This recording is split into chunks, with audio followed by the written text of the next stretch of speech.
छुछुंदर का कहत है छुछुंदर ऐसे क्या ना होला ई क्या होता अरे ई क्या कहत है हां का होता गजल कहत है का कहत है ई है गजल का हाला हां एकदम कुत्ते हो गई बड़ा का कुत्ता हां हम कुत्ता है छुछुंदर छुछुंदर तब कब तारा बिली में घुसल बनी छुछुंदर तो बिली में घुसल सन कब तारा मोरी में समाइल बनी मार के ठीक हो जीबो एकदम कुत्ता हो गया तू कुत्ता हाँ देखो कुत्ता तो ढेर देख ले बड़ी देखले नहीं की का 18 देख ले 20 देख ले हाँ लेकिन हमनी के 21 कुकुर है जा कैसा हवा हाँ कैसे कैसा हवा देखो 18 के काटे से बिख चढ़ेला अच्छा अब 20 के काटे से बिख चढ़ेला हाँ आ 21 कुकुर के काटे से लगबू फूले क्या कहला बिख ना चढ़ी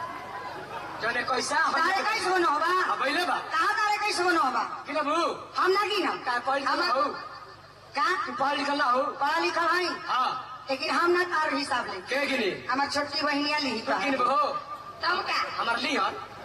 और तार हिसाब ले गिन लू हां गिना ता 5 5 दूनी 10 पंती आई 15 6 21 6 गो बा हां ये 5 गो बा कैसे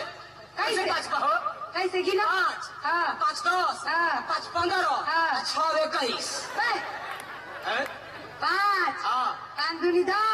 अच्छा पंती आई 15 हाँ। 5 के 20 हां एक 21 ना भाई करा के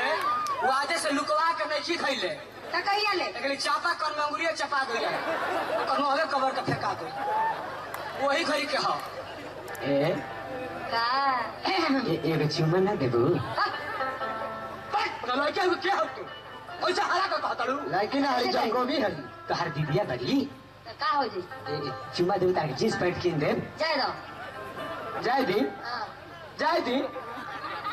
ना देबो छुबा ना देबू ना कहा ना देबू ना दे ए तोहर दीदिया से ज्यादा तोहरी कम नहीं हम कैसे चुमा दी ऐसे ना कह चल घर कह तनी चल कहबू तो कैसे हो है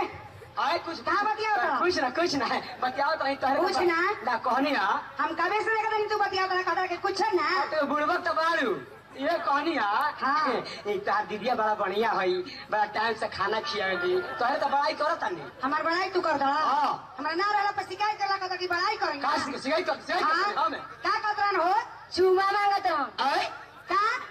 अरे नी तनिया तोरा मुड़ी आई छो चुमा मांगत रही हाँ। कैसे हां हमें कोई सुन ले चुमा मांगत रही हम सब कोई चुमा मांगत रहा चुमा मांगत रहा चुमा के तो लेता काहे तो हम इनको चुमा ले क्या प्रॉब्लम बा 8 दिन पे मुंह धोली आदिन में मुंह धो लिए और सही भौका भौका मुंह माकत रहे लाइन के